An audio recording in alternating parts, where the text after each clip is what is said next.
Évidemment que j'allais parler du Classico, ce match mythique depuis les années 2000 et la période de domination du Stade français. Pour avoir un bon Classico, il faut deux équipes qui tournent.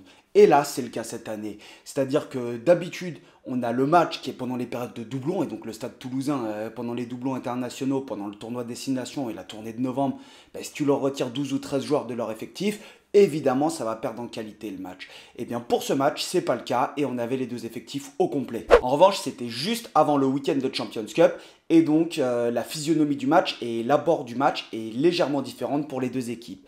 Pour les 140 ans du Stade français, parce que c'est les 140 ans du Stade français, on avait un Jean-Bouin qui était rempli à guichet fermé. Et ça, c'est une bonne nouvelle pour le rugby. Côté composition, Toulouse a mis quand même pas mal d'internationaux sur le banc.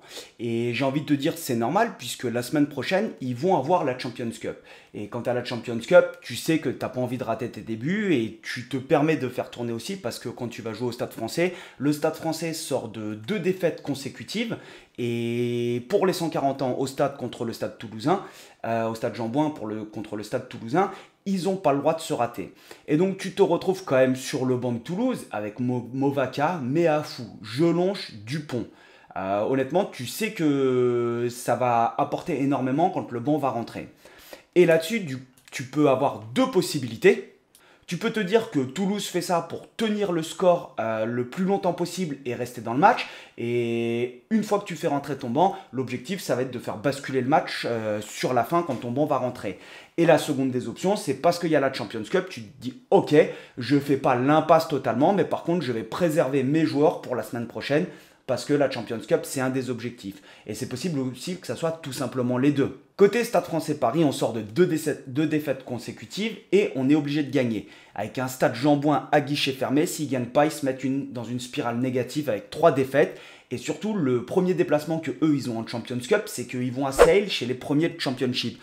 Donc tu sais que le Stade français, ils sont dans la poule de La Rochelle et ils ont une poule qui est extrêmement compliquée à jouer. Et la question, c'est comment est-ce que tu fais pour basculer dans une spirale positive, sachant que la Champions Cup fait obligatoirement partie de leurs objectifs. D'ailleurs, je sors une vidéo cette semaine sur les favoris pour la Champions Cup de cette année. Pense à t'abonner si ce n'est pas le cas, elle est franchement sympa si tu ne veux pas la rater. On peut dire que le Classico, c'est comme un derby. Tu te doutes que les mecs ils vont être remontés comme des coucous pour creuser comme une taupe en colère. Eh bien, ça n'a pas raté. C'est-à-dire que il y a eu pas mal de petits accrochages avec cette ambiance électrique. Mais maintenant que le rugby est quand même aseptisé et qu'il n'y a plus de bagarre générale, c'est plutôt on se pousse gentiment, on se tient ou on s'arrache le casque. Mais c'est marrant de voir les joueurs qui font connaissance. Le Stade français a tout simplement, je vais commencer par ça, a été tout simplement impérial en défense. Et on le voit sur toutes ces actions sur lesquelles les joueurs parisiens, ils ont cette capacité à se remettre extrêmement rapidement sur leurs appuis après un plaquage, de manière à ne pas avoir de joueurs inutiles au sol. On appelle ça le rage, généralement, c'est le retour au jeu, c'est quelque chose qui est quantifié. Combien de temps les joueurs mettent pour se remettre disponibles dans le jeu, puisque quand tu es au sol, tu es un joueur mort. Et là-dessus, ils ont été extrêmement forts, mais pas que. Donc ils ont eu cette capacité à ne pas se consommer sur les phases de plaquage, mais surtout à venir chercher très haut. Très haut et très bas. Vous allez me dire, c'est un des principes de base du rugby, d'agresser la défense, mais c'est ce que le Stade français a réussi à faire, et tant qu'il ne prenait pas la ligne d'avantage, il ne venait pas contester. En revanche, dès qu'ils arrivaient à gagner la ligne d'avantage, à gagner du terrain et à amener au sol rapidement, ils venaient contester les ballons. Et là, tu commences à sentir que cette défense du Stade français, il me semble que c'est la défense qui a encaissé le moins de points depuis le début du championnat. Et là-dessus, tu te doutes quand même qu'il y a la patte de Laurent Labitte et Karim Ghezal qui arrivent de l'équipe de France, où ça a été un point fort de l'équipe de France pendant 4 ans d'avoir cette défense, ce choix de contest sur les ballons. Et donc on les voit en fait uniquement contre-requer et récupérer des ballons quand ils ont réussi à prendre la ligne d'avantage. Tant qu'ils ne prennent pas la ligne d'avantage ou que les soutiens offensifs sont proches, tu le vois, il n'y a aucun joueur qui vient contester. Tu pourrais te dire, ok, on va essayer de ralentir les sorties de balles, etc. Mais non, ils ont fait le choix et le pari de ne pas ralentir volontairement les sorties de balles. Il y a des équipes contre qui tu joues où tu te dis, ok, on ralentit les sorties de balles, mais pas ce coup-ci. Et là, tu le vois, à partir du moment où tu prends la ligne d'avantage, bam, tu as un joueur qui vient contester. En plus, la technique de contest pour le coup du 12 Ward, là, elle est parfaite. C'est-à-dire que pour ne pas se faire sortir Si tu poses juste tes deux mains sur le ballon, tu peux te faire sortir. Mais alors là, on le voit, en fait, il encercle carrément le porteur du ballon en lui faisant une prise croco. Et alors là, pour bouger un joueur qui est ancré comme ça sur un autre joueur au sol, c'est extrêmement compliqué. Et donc le Stade Français a eu cette faculté à venir chercher haut, ne pas se consommer dans les phases de plaquage. En revanche, dès qu'il y avait la possibilité, il le faisait. Et la seconde chose que j'ai trouvée très intéressante, ça a été qu'ils ont remis au goût du jour ces blocages hauts. Tu as des profils dans ton équipe qui sont costauds du haut du corps et qui ne seront pas forcément à l'aise pour venir plaquer bas. Et on le voit sur cette action, c'est une des premières du match au bout de 5 minutes où tu as un joueur qui est légèrement isolé et là, tu as deux joueurs qui l'attrapent au niveau du ballon et en fait qui vont tenter de le maintenir en l'air pour récupérer la possession de la balle. Et ça, c'est quelque chose qu'on retrouve à plusieurs moments dans le match où ils ont réussi, on appelle ça enterrer le ballon. C'est les Irlandais qui sont extrêmement forts normalement sur ce jeu. Et tu le vois sur certaines actions où même si ce n'est pas des joueurs costauds, si c'est des joueurs de gabarit similaires, on va le voir avec le 9 du Stade Français qui vient coffrer. Il y a le premier joueur qui impacte au niveau du ballon et tu as le second qui attrape et qui tente de maintenir en haut pour pouvoir faire un blocage haut. J'ai pris cette action à la 64e minute puisque c'est assez flagrant. On a un jeu au pied d'occupation du Stade Français, le Stade qui arrive à reformer une ligne défensive dense très rapidement et Toulouse n'a pas vraiment de choix. Ils sont obligés de contre-attaquer, ils ont 15 points de retard, il reste 16 minutes de jeu. Et là, tu vas voir le 14 toulousain qui décide de contre-attaquer, il s'engage entre deux défenseurs et là, tu as le troisième qui vient et qui l'attrape en haut. Et ce qui va être intéressant sur ce blocage haut, ça va être l'action du 23 qui, pour réellement empêcher le joueur toulousain de passer au sol, va passer sous le ballon et va essayer de le pousser vers le haut. Et alors là, quand tu as 4 joueurs sur le buffet, essayer de passer au sol, c'est quelque chose qui est compliqué. Le dernier blocage haut que je vais vous présenter, je vais le présenter un petit peu plus d'un point de vue technique. Donc on a le profil 7 où il a tenté plusieurs fois et même réussi de bloquer en haut. Donc tu viens impacter en haut et tu essayes de faire tourner le porteur du ballon pour pouvoir toi te retrouver dans le camp des attaquants et couper la connexion entre le porteur du ballon et ses soutiens offensifs. C'est normal, si la connexion est coupée, ça va être plus dur de conserver le ballon. Mais ce qui va m'intéresser, moi, ça va être l'action du second joueur. Le second joueur, afin de maintenir haut, et ça, c'est quelque chose que je n'avais encore jamais vu ou quelque chose sur lequel je n'avais jamais fait attention, il va venir passer son bras littéralement entre les jambes du porteur du ballon de manière à l'empêcher de s'asseoir et de tirer vers le bas. Et cette action, je la trouve très intéressante parce que ça a beaucoup de sens en réalité de passer ton bras entre les jambes du porteur du ballon parce que ça te fait un point de pression en plus où lui, il va devoir forcer notamment au niveau du haut du corps pour essayer de descendre alors qu'il y a un joueur. Mais si tu as quelqu'un qui te retient au niveau du bassin, mais entre tes jambes pour t'asseoir, c'est encore plus complexe. Et j'ai beaucoup apprécié ce blocage haut sur lequel d'ailleurs le Stade Français va récupérer la mêlée. Alors qu'est-ce que ça induit le fait que le Stade Français ne vienne pas contester les rucks ou uniquement quand ils prennent la ligne d'avantage? C'est-à-dire que le Stade Toulousain a eu la possibilité en permanence de venir faire des passes après contact et notamment ce qu'on appelle des passes piston quand tu es au sol et que tu relèves le ballon pour un joueur axial. Et ça fait partie de cet ADN de Toulouse de faire vivre le ballon. Parce que tant que le ballon n'est pas arrêté, c'est difficile pour la défense de s'organiser. Et Toulouse a eu l'opportunité de faire vivre le ballon à chaque fois au contact quand ils étaient sur la ligne d'avantage, puisque le Stade Français ne se consommait pas. En revanche, c'est là où c'était très bien joué de la part du Stade Français, c'est qu'il ne se consommait pas en défense, mais par contre, il circulait très rapidement et venait agresser. Et on le voit à beaucoup de moments dans le match où le Stade Toulousain a cette opportunité de faire vivre le ballon en offload après contact. Ils arrivent par moments à générer de l'avancée, mais le souci, c'est qu'ils ont eu beaucoup de déchets dans ces passes après contact. Parce que faire vivre le ballon, c'est une bonne chose. En revanche, assurer de la continuité, il te faut de la connexion avec tes soutiens offensifs. Et c'est là où Toulouse a, je pense, un petit peu péché. C'est que le porteur du ballon, c'est pour moi trop souvent déconnecté de ses soutiens offensifs, où les soutiens offensifs avaient un temps de retard. Et même s'ils gagnaient les duels, qu'ils arrivaient à passer les bras, parce que le repère que tu donnes à tes joueurs pour faire vivre le ballon, c'est de passer tes épaules derrière celles du défenseur. Tu as les bras libres et tu peux faire vivre le ballon. Eh bien, le Stade Toulousain a réussi à gagner des duels, mais par manque de connexion avec les soutiens offensifs, ils n'ont pas réussi à assurer assez de continuité. Et on s'est retrouvé pas mal de fois avec des mauvaises interprétations du porteur du ballon qui amènent des interceptions. Alors quand ça va pas bien dans le jeu et que tu n'arrives pas à franchir, tu essayes de te raccrocher à ce que tu peux et notamment sur les fondamentaux, sur les phases statiques. Franchir sur phase statique ou gagner du terrain, c'est quelque chose qui est extrêmement étudié et que toutes les équipes connaissent. Et donc on a cette action à la 38e minute où Toulouse est mené 10-0 et ils ont une mêlée. La mêlée est dominante et ils vont attaquer avec du coup 6 joueurs sur le côté gauche de la mêlée. Ils ne laissent personne dans le fermé, là où le Stade Français est obligé de laisser 2 joueurs en couverture parce que tu n'as pas envie d'avoir un jeu au pied. On se retrouve dans une situation d'attaque qui est similaire à celle sur ballon porté, où tu vas avoir ces 3 joueurs qui sont à la queue leu et qui vont se projeter progressivement. Tu sais que la défense va avoir un temps de retard, elle n'aura pas le temps de couvrir le terrain, et donc Toulouse joue extrêmement bien le coup. La défense du Stade Français tente de contrôler, mais Toulouse arrive à générer de l'avancée.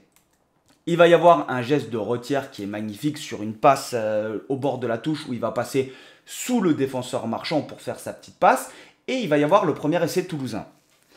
Tu te dis, ok, le Classico va être relancé. En revanche, il y a un écran de Choco Barès qui intervient sur un défenseur parisien. Et là, c'est très intéressant puisqu'on a le TMO qui va contacter l'arbitre pour signaler qu'il y a un jeu sur un joueur sans ballon. Pourquoi cette décision elle est intéressante ? Tous les week-ends, on a des polémiques sur l'arbitrage avec des jeux sans ballon pour tenter de ralentir la défense, puisque tu cherches en permanence à mettre la défense en retard pour pouvoir gagner du temps ou de l'espace, et tous les moyens sont bons. Ce que je montrais la semaine dernière avec Toulouse, où tu as Flamand qui met ses 2 bras en fait et qui bloque les leaders défensifs, ça amène un break puis l'essai. Eh bien, c'est des choses qui sont faites en permanence dans le rugby. Toutes les équipes l'étudient et le font. Mais ce qui est très intéressant, c'est cette décision du TMO d'appeler l'arbitre.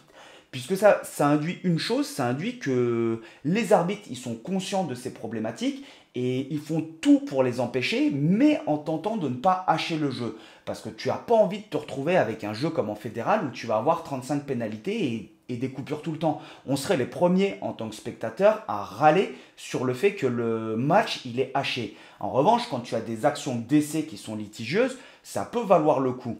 Mais on sent que les arbitres, enfin c'est mon avis, ils ont eu cette consigne d'appeler le TMO. Et donc on voit Choco Barès qui vient percuter le 12. En fait, il tente de couper la connexion défensive entre le 12 et le 13.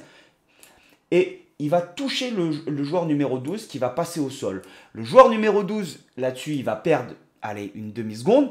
On voit qu'il va venir intervenir, c'est pourtant le joueur numéro 12 qui va être plaqueur sur Lebel, sur l'essai. Et tu te dis, ok, s'il n'avait pas été touché, il aurait peut-être pu intervenir, peut-être pas.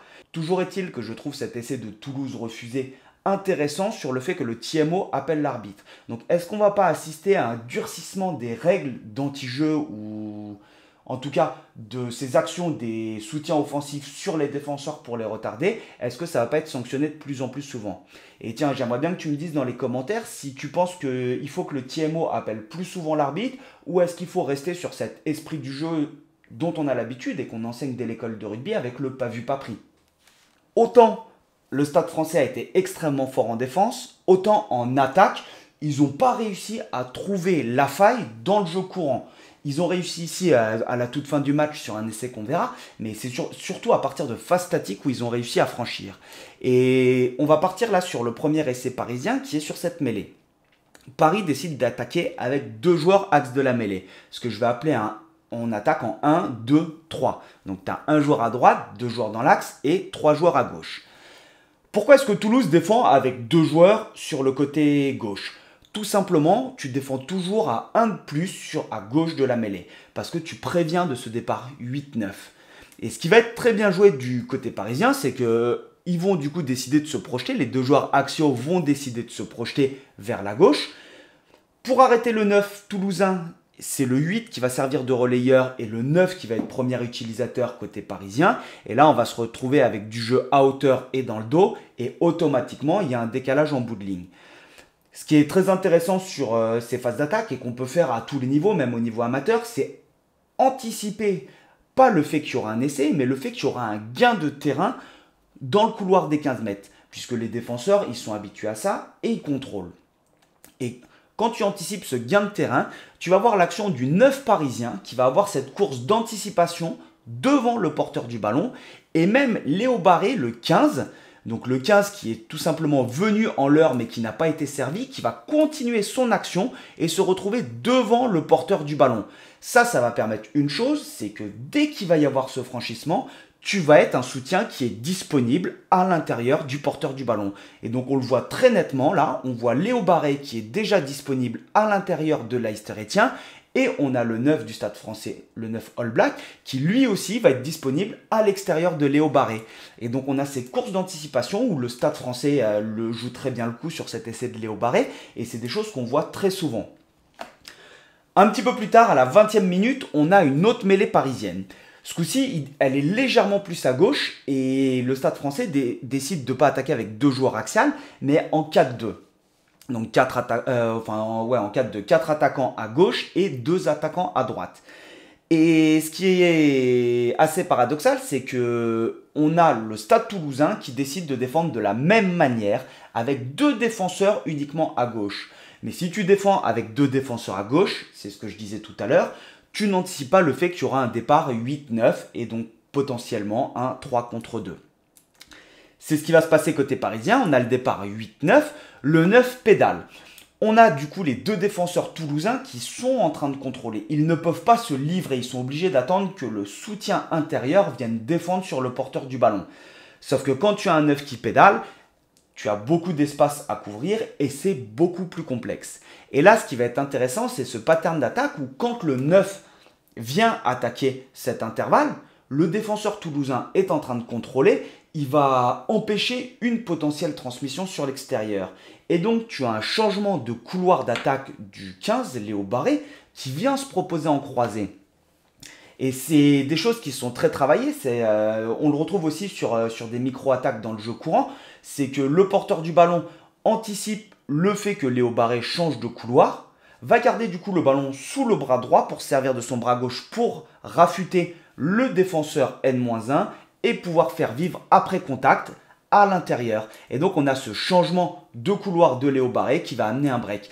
Cette action, elle n'amènera pas d'essai, mais je tenais à vous la montrer parce que c'est mon petit dada, ces petites actions-là. Et ensuite, on a un autre essai parisien qui est pour moi sur une faute de défense individuelle de Choco Barès. Alors le coup est bien joué, on a une déviation directe. Et là, ce qui va être légèrement intéressant, c'est qu'on a du coup ces 2 petits pas à l'extérieur de Ward, pour pouvoir venir attaquer l'extérieur de Choco Barès. Et tu vois Choco Barès qui a lui ses yeux focalisés sur le 10 parisien, qui ne fait pas attention au fait que Ward va se décaler de 2 pas et tu te retrouves avec un break et un essai qui est juste magnifique. Donc tu as le franchissement et derrière ça va extrêmement vite. Tu as 3 passes et quand tu as un franchissement, un décalage, à ce niveau-là, ça transforme quasiment à tous les coups. Et ce qu'on attend tous à ce moment-là, juste après la mi-temps, il y a 10-0, mais le Stade Toulousain n'est pas mort. Ils sont au contact et tu sens que Hugo Mola, à ce moment-là, il se dit « Ok, 10-0, c'est jouable, je vais faire rentrer le banc toulousain. » Et donc, quand tu as Meafou, Dupont, Movaca, etc. qui rentrent, tu dis « Ok, ça va apporter. » Le Stade Français marque à la 51e minute, il y a 20-0. Ils sont obligés de réagir. Et donc, avec la rentrée du banc toulousain, surtout devant, tu sens que tu franchis un cap en termes d'intensité. Et tu vas le voir sur un premier ballon porté déjà, où quand tu as les avants toulousains qui se mettent en avant, ça peut devenir compliqué sur des avants parisiens un petit peu fatigués. Un franchissement après ballon porté, et tu vas te retrouver avec un décalage. Et ce décalage, il est créé de manière assez marrante, c'est-à-dire que tu vois cette structure d'attaque, où tu as le 8 qui va tout simplement lever au 13 toulousain pour pouvoir avoir une libération rapide, puisque tu es sur des libérations lentes. Et là, tu vas voir tous les 3/4 toulousains qui, eux, vont pendant ce temps se projeter rapidement. Et en fait, tout simplement, ils se projettent plus rapidement que la vitesse de circulation des défenseurs parisiens. Tu vois les défenseurs parisiens qui essayent de circuler, mais c'est complexe, puisque quand tu es dans ta zone de marque, tu vas défendre très proche des regroupements pour pouvoir éviter un pick and go. Et malheureusement pour les Parisiens, ils n'ont pas le temps de circuler. Tu as une sautée de Ramos et un petit essai de Lebel. À ce moment-là, tu te dis, ok, ça va relancer le match. Ça va relancer le match parce que Toulouse se met à la 50e minute en marche avant. Il y a 20-7. Tu te dis, ok. 2 minutes après, tu as une touche parisienne. Et alors là, c'est quelque chose auquel je n'avais pas fait attention. Il lance en intention du coup sur le premier bloc parisien, mais côté Meafou. Quand tu veux faire un ballon porté, tu te dis ok, pourquoi lancer sur Meafou? Tu sais que tu n'as pas envie forcément qu'il se retrouve au cœur en fait du ballon porté lui. Et les Parisiens, ils vont décider de désaxer ce ballon porté. Ils vont d'ailleurs très bien le désaxer, mais les Toulousains le défendent bien. Et c'est là où tu sens pour moi la supériorité du pack toulousain en seconde mi-temps.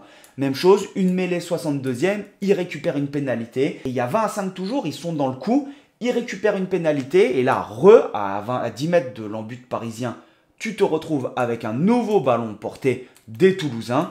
Avantage en cours, reballon porté. Et là, tu as Dupont qui démarre sur le côté du ballon porté, qui va juste faire une petite passe lobée pour le 13 Barassi qui est rentré et qui va aplatir entre les poteaux. Il y a 20-10 et Ramos transforme en drop. Intéressant puisque c'est quelque chose qu'on ne voit pas souvent, mais tu vois toute l'intelligence des joueurs toulousains qui savent qu'il reste 12 minutes à jouer, qu'ils ont besoin de scorer 2 fois, ils sont en déficit de temps, tu perds pas du temps à attendre que le tir arrive, poser ton ballon, prendre tes pas, etc. Tu es en face des poteaux, schlac, direct, drop. Mais alors comment est-ce que Paris fait pour contenir Toulouse justement sur ces derniers instants? Eh ben pour moi c'est la rentrée de Rory Cocotte qui a été déterminante. À partir de la 58e minute, tu as les Parisiens qui mènent 20-5. Et à partir du moment où ils mènent 20-5, ils ne s'embêtent pas, ils ont une défense qui est solide, ils sont organisés en défense, ils décident tout simplement d'aller défendre chez l'adversaire. Et on va assister, et ce qui est assez drôle, c'est que Joris Second, le 10 du Stade Français, qui a quand même un gros pied, n'est quasiment pas sollicité. C'est Rory Cocotte qui va mettre tous les jeux au pied. Et sur cette action, c'est assez drôle, il se met en position comme s'il allait jouer, avec Meafou toujours qui est prêt à taper sur les bras du relayeur en étant toujours à la limite. D'ailleurs, je sors une petite vidéo sur Meafou, qui va sortir sur Meafou. Dis-moi si ça t'intéresse dans les commentaires, parce que c'est une de ses spécialités de taper dans les mains du relayeur. Et il se met Cocotte comme s'il allait jouer, mais au dernier moment, il se retourne et avec son pied gauche, il te met un jeu au pied dans la boîte. Paris, sur la fin du match, à partir de la 60e minute, ils ne font que ça. Ils vont défendre chez l'adversaire. C'est plus à eux de faire le jeu. Toulouse a besoin de scorer 3 fois pour revenir dans le coup. Pourquoi est-ce que tu te fatiguerais à attaquer alors que tu mènes? Je vais juste vous montrer ce dernier essai parisien sur lequel tu as une contre-attaque parisienne et tu es vraiment en bord de touche. Donc tu es à 2 mètres de la ligne de touche.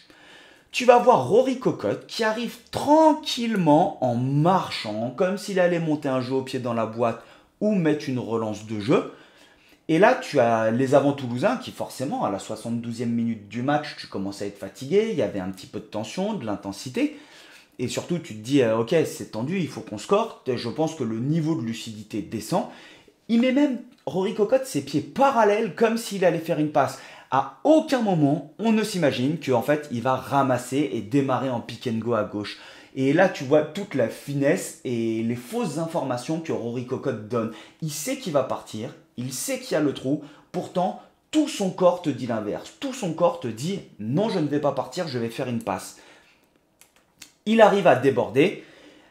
Encore une fois, très bien joué. Il est à 15 mètres du dernier défenseur et il te fait une feinte de coup de pied. Le dernier défenseur, il ne peut pas monter, il est obligé de se retourner car s'il y a un coup de pied, eh ben, si tu es orienté vers le porteur du ballon, tu es obligé de te retourner et de redémarrer pour partir alors que le porteur du ballon, lui, il est lancé à pleine vitesse. Et c'est très bien joué parce que du coup, il force le dernier défenseur à rester loin de lui. Il va mettre un crochet intérieur. Il prend l'information de son soutien Léo Barré qui arrive. Il va lui transmettre le ballon. Et là, tu sens la poche toulousaine qui est en train de se refermer. Et c'est compliqué. En fait, c'est ce que tu cherches à faire. Tu cherches à isoler le porteur du ballon quand il y a un franchissement. Léo Barré feinte la passe. Et là, plaquage relâché de Roumat qui est légèrement court. Avec Thomas Ramos qui anticipe sur l'extérieur. Et tu relâches le plaquage et c'est fini. Il va marquer entre les poteaux. Et je pense pour moi sincèrement que Léo Barré est l'homme du match.